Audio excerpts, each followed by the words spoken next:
विद्यार्थी मित्रांनो नमस्कार. मागील वेळेस आपण व्हेरिएशन या चॅप्टरमधील काही सम सॉल्व केलेली होती. त्यानंतर पुढील दोन जे सम आहेत ते आज आपण सॉल्व करणार आहोत आणि त्यानंतर पुढील जो पार्ट आहे तो पार्ट आपण अभ्यासणार आहोत. 3/38 पेज नंबर 38 क्वेश्चन नंबर 3. हा क्वेश्चन मी रीड करतो, टेक्स्टबुकमध्ये पाहिजे आहे. The boxes are to be filled with apple in a heap. If 24 apples are put in a box, then 27 boxes are needed. If 36 apples are filled in a box, how many boxes will be needed? म्हणजे या ठिकाणी तुम्हाला बॉक्समध्ये Apple त्यांनी भरायला सांगितलेले आहेत. पहिल्यांदा त्यांनी काय केले, का एक ॲपलचा हीप दिलेला आहे. हीप म्हणजे ढीग, आणि यामध्ये त्या ढिगातले जे ॲपल आहेत ते ॲपल बॉक्समध्ये तुम्हाला भरायचे. पहिल्यांदा त्यांनी काय केले का 24 ॲपल ईच बॉक्समध्ये भरायचे. तर त्यावेळेस त्यांना बॉक्सेस लागतात 27. बघा, 24 ॲपल एका बॉक्समध्ये भरायचे तर 27 बॉक्सेस लागतात. आता 24 भरण्याच्या ऐवजी 36 ॲपल भरायचे, म्हणजे ॲपलचे नंबर इन्क्रीज केलेत. आणि तुम्हाला विचारले त्यांनी का बॉक्सेस किती लागतील. आता ॲपल पहिल्यांदा 24 होते ते 36 झाले, म्हणजे ॲपलचे नंबर वाढलेत. ॲपलचे नंबर वाढलेत, ॲटोमॅटिकली बॉक्स तुमच्या ह्या कमी होणार, डिक्रीज होणार आहे. म्हणजे एक पार्ट इन्क्रीज होत होतो, दुसरा पार्ट हा डिक्रीज होतो. याचा अर्थ याच्यामध्ये इन्व्हर्स व्हेरिएशन हे आपल्याला दिसून येते. आणि मग आपण बघा, let the number of apples fill in a box be m. म्हणजे बॉक्समध्ये जे ॲपल भरणार आपण आहोत त्यांना आपण एम मानलेले आहे, number of apples. And the boxes needed to fill them be n. म्हणजे बॉक्स ज्या लागतात त्यांना आपण एन मानलेलं आहे. The number of apples in each box inversely proportional to the total number of boxes. म्हणजे टोटल नंबर ऑफ जे boxes आहेत त्याच्या हे इन्व्हर्सली प्रोपोर्शनल तुम्हाला त्यांनी दिलेलं आहे. म्हणजे एम आणि एन या दोघांमध्ये इन्व्हर्स प्रोपोर्शन तुम्हाला त्यांनी दिलेलं आहे. Therefore m varies inversely as n. M varies inversely as n. आता हा एन इकडे आला तर m n equal to k झालं. के इज ए कॉन्स्टंट, म्हणजे के तुम्हाला कॉन्स्टंट मिळालेला आहे. वेन एम इक्वल टू 24, म्हणजे एमची व्हॅल्यू तुम्हाला 24 दिली. बघा, नंबर ऑफ ॲपल्स ईच बॉक्समध्ये 24 भरायचे. देन एन इक्वल टू 27, तेव्हा बॉक्सेस किती लागतात 27. आता या व्हॅल्यू हा ब्रॅकेटवाला जो पार्ट आहे त्याच्या अपोजिट पार्ट म्हणजे हे इक्वेशन, याच्यामध्ये या व्हॅल्यू पुट करायच्यात. म्हणजे एमच्या जागेवर आपण लिहिणार 24 इंटू एनच्या जागेवर लिहिणार 27. देअरफॉर के इक्वल टू या दोघांचं मल्टिप्लिकेशन केलं का 648 येतं. Is the constant of variation, आणि हा व्हेरिएशनचा तुम्हाला कॉन्स्टंट मिळालेला आहे. आता त्या व्हेरिएशनचं आपल्याला इक्वेशन लिहायचं, म्हणजे ही व्हॅल्यू यामध्ये आपल्याला पुट करायची. हा ब्रॅकेटवाला जो पार्ट आहे त्याच्या अपोजिट पार्ट म्हणजे हे equation. M n equal to k, k म्हणजे 648 is the equation of variation. म्हणजे m n equal to 648 is the equation of variation, म्हणजे व्हेरिएशनचं इक्वेशन तुम्हाला मिळालेलं आहे. आता त्यांनी पुढे तुम्हाला म्हटलंय का ईच बॉक्समध्ये 36 ॲपल भरायचे. म्हणजे एमची value number of apples m आहे, म्हणजे एमची व्हॅल्यू तुम्हाला 36 दिलेली आहे. तर किती बॉक्स लागतील असं आपल्याला विचारलेलं आहे, म्हणजे एनची व्हॅल्यू फाइंड आउट करायची. Putting m equal to 36 in the equation. कोणतं इक्वेशन आहे ते, एम एन इक्वल टू 648. या इक्वेशनमध्ये तुम्हाला एमची व्हॅल्यू 36 लिहायला सांगितलेली आहे. मग m 36 into n equal to 648. 36 ने इकडे मल्टिप्लाय केले, इकडे जाऊन डिवाइड होणार आहे, म्हणजे 648 upon 36 n equal to 648 upon 36. आणि मग यामध्ये डिवाइड करायचं. आणि मग हे डिवाइड करताना 648 अपॉन 36 केले. बघा, बिगर नंबरने तुम्ही मल्टिप्लाय करत जा, म्हणजे तुम्हाला सम सॉल्व करायला इझी होणार आहे. बघा, 18 2 जा 36, 18 3 जा 54, 10 रिमाइंडर आलं, वरून घेतले 8 म्हणजे 108 झाले.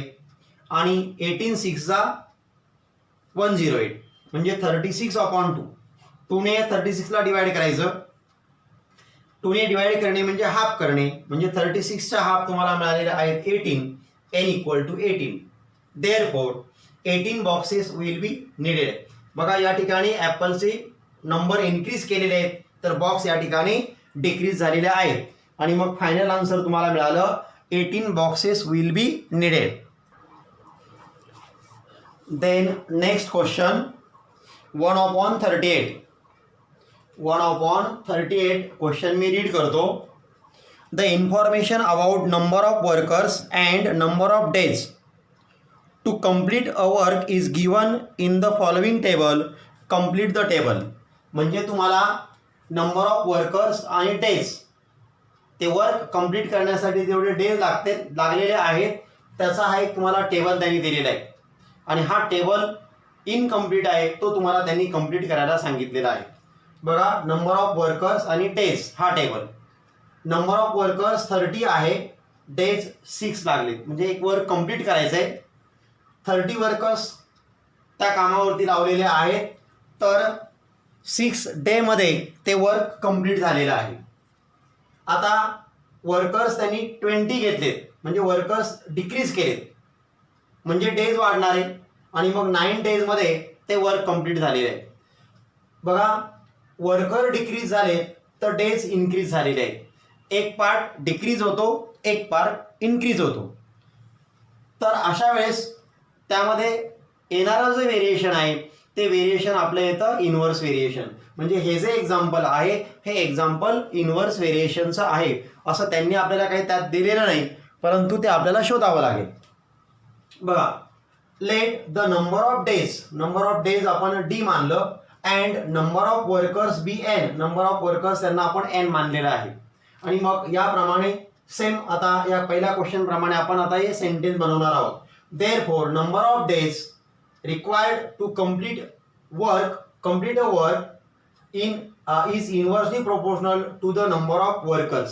म्हणजे नंबर ऑफ डेज रिक्वायर्ड म्हणजे दिवस जे लागतात काम पूर्ण करण्यासाठी to complete a work is inversely proportional to the number of days आणि नंबर ऑफ वर्कर्स म्हणजे वर्कर्सची इनव्हर्सली प्रोपोर्शनल त्यांनी दिलेलं आहे.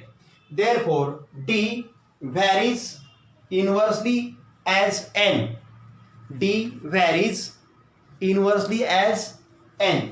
हा मग आता हा एन तिकडे जाणार म्हणजे एन मल्टिप्लाय करणार n d equal to k. K is a constant. आता इथे पहिल्यांदा दिले बघा when n equal to 30. N 30 आहे, देन डी इक्वल टू 6. या ठिकाणी तुम्ही 20 आणि 9 पण घेतलात तरी चालेल आणि मग या व्हॅल्यू यामध्ये पुट करायच्या सेम पहिल्याप्रमाणे. 30 into 6 equal to k. Therefore k equal to या दोघांचं मल्टिप्लिकेशन केलं का 180 येतं. Is the constant of variation म्हणजे हा 180 तुमचा व्हेरिएशनचा कॉन्स्टंट आलेला आहे. Therefore n d equal to 180 ही व्हॅल्यू यात पुट करायची अगोदरप्रमाणे.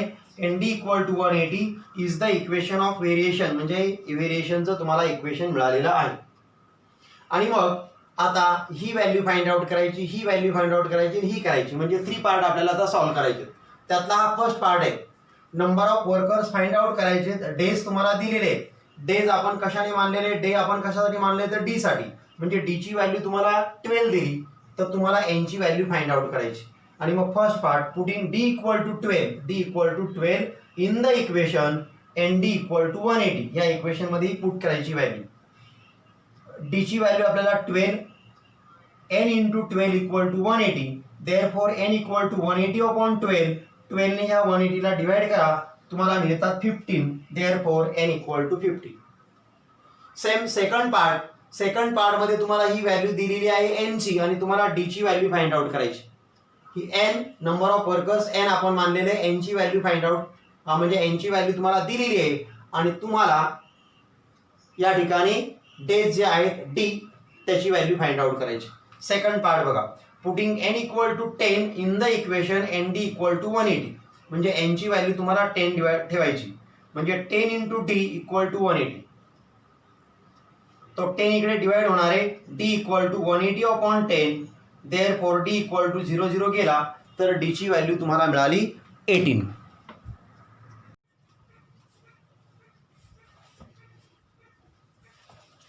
Then third question. इथे डी ची व्हॅल्यू तुम्हाला 36 त्यांनी दिलेली आहे आणि तुम्हाला एनची व्हॅल्यू फाइंड आउट करायची. Third part, therefore putting d equal to 36 in the equation nd equal to 180. म्हणजे nd equal to 180 ह्या इक्वेशनमध्ये तुम्हाला डीच्या जागेवरती 36 त्यांना आपण लिहिणार आहोत. म्हणजे n इंटू 36 इक्वल टू 180.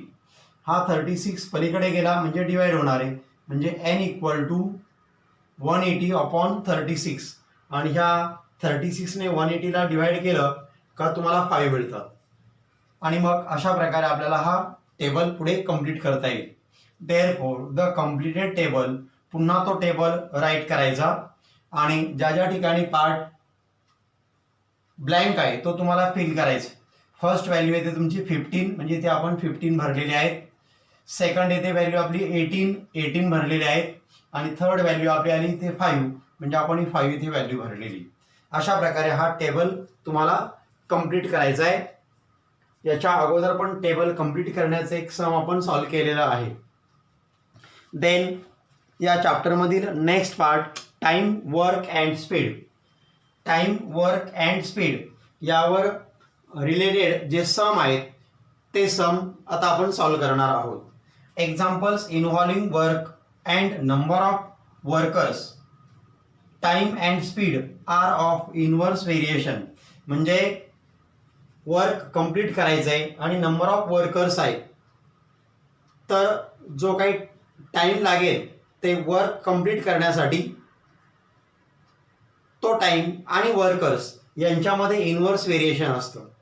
त्याचप्रमाणे टाइम अँड स्पीड, एखादं व्हेकल्स पुढे जाणार असेल तर त्याचं जे स्पीड आहे ते स्पीड आणि डिस्टन्स कव्हर करण्यासाठी लागलेला जो टाइम आहे यामध्ये इनवर्स व्हेरिएशन आढळून येतं. आणि मग यावर डिपेंड्स जे सम आहेत ते आपल्याला सॉल्व्ह करायचे. त्यातील फर्स्ट क्वेश्चन जो आहे तो 1/40. क्वेश्चन मी रीड करतो. Which of the following statements are of inverse variation. म्हणजे खाली तुम्हाला काही स्टेटमेंट त्यांनी दिलेले आहेत आणि त्यातील कोणते स्टेटमेंट इनवर्स व्हेरिएशनचे आहे असं आपल्याला फाइंड आउट करायचे. First, number of workers on a job and time taken by them to complete a job. एक जॉब कंप्लीट करायचा आहे आणि हा जॉब कंप्लीट करण्यासाठी जे वर्कर्स आहेत ते वर्कर्स आणि त्यांनी घेतलेला जो टाईम आहे यांच्यामध्ये कोणतं व्हेरिएशन आहे त्यांनी तुम्हाला विचारलेलं आहे. एक वर्क कंप्लीट करायचे, वर्कर्स जर आपण इन्क्रीज केले तर ते वर्क लवकर कंप्लीट होणार आहे, म्हणजे टाईम डिक्रीज होणार आहे. याचा अर्थ वर्कर इन्क्रीज केले तर टाईम डिक्रीज होतो, म्हणजे एक व्हॅल्यू इन्क्रीज होते तर दुसरी व्हॅल्यू आपली ही डिक्रीज होते. याचा अर्थ यामध्ये इनवर्स व्हेरिएशन आहे. मग आपण क्वेश्चनमधलं स्टेटमेंट थोडंसं चेंजेस करून लिहिणार आहोत. If the number of workers on a job, if the number of workers on a job increases, then time taken by them to complete the job decreases. म्हणजे workers जे जॉबवरती आहेत ते जर इन्क्रीज केले तर टाइम मात्र डिक्रीज होतो. म्हणजे if the number of workers on a job increases, then the time taken by them to complete the job decreases. Therefore the given statement is of inverse variation. आणि मग जे दिलेलं statement तुम्हाला आहे ते इनवर्स व्हेरिएशनचं आहे. Second, number of pipe of same size to fill a tank and the time taken by them to fill the tank. म्हणजे एक वॉटर किंवा एक टँक आहे, ती टँक काय करायची तुम्हाला भरायची आणि ती भरण्यासाठी जो टाईम आहे तो टाईम आणि पाईप जे आहेत ते सेम साईजचे पाईप तुम्हाला दिलेले.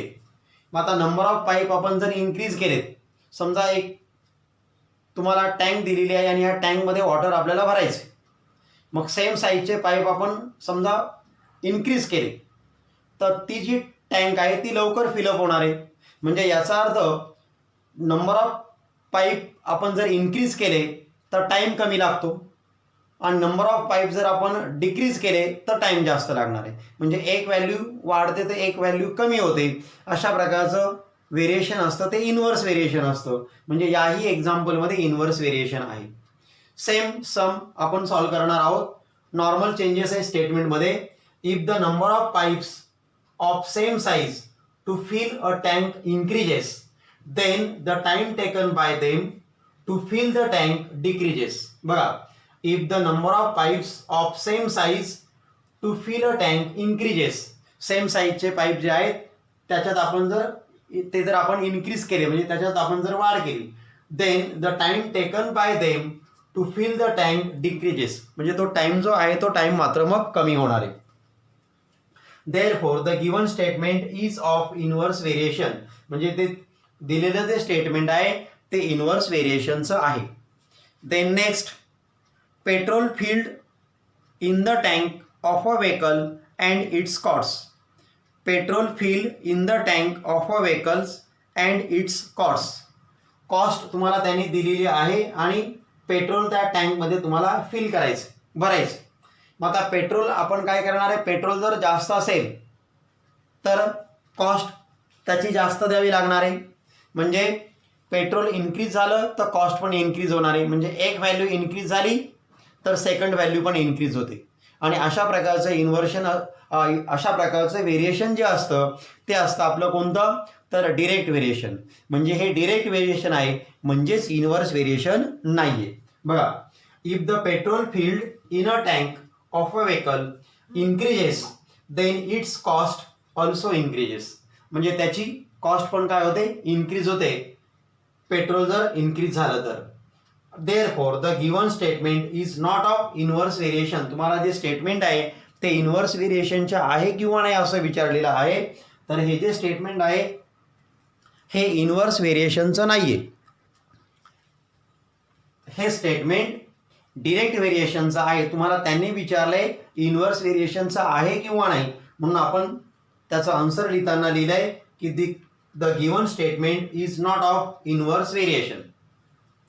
Then next question, area of a circle and its radius. Area of a circle, सर्कलचा एरिया आणि त्याची रेडियस यांच्यामध्ये कोणतं व्हेरिएशन आहे असं तुम्हाला त्यांनी विचारलंय. बघा, एरिया जर वाढला, एरिया जर इन्क्रीज झाला तर रेडियस पण इन्क्रीज होणार आहे, आणि एरिया डिक्रीज झाला तर रेडियस पण डिक्रीज होणार आहे सर्कलची. त्यामुळे एक व्हॅल्यू आपली इन्क्रीज झाली का सेकंड व्हॅल्यू पण इन्क्रीज होते. याचा अर्थ हे डिरेक्ट व्हेरिएशनचं एक्झाम्पल आहे, म्हणजेच इनव्हर्स व्हेरिएशनचं एक्झाम्पल नाही. मग आता आपण त्या मेन स्टेटमेंट जे आहे त्याच्यात थोडासा चेंजेस करून ते स्टेटमेंट आपण लिहिणार आहोत. If the area of a circle increases, if the area of a circle increases then its radius also increases. म्हणजे एरिया जर इन्क्रीज झाला तर त्याची रेडियस पण इन्क्रीज होणार आहे. Therefore the given statement is not of inverse variation. म्हणजे ते जे स्टेटमेंट आहे ते स्टेटमेंट तुमचं इनव्हर्स व्हेरिएशनचं नाही आहे. अशा प्रकारे त्याचं आन्सर आपल्याला लिहायचं आहे.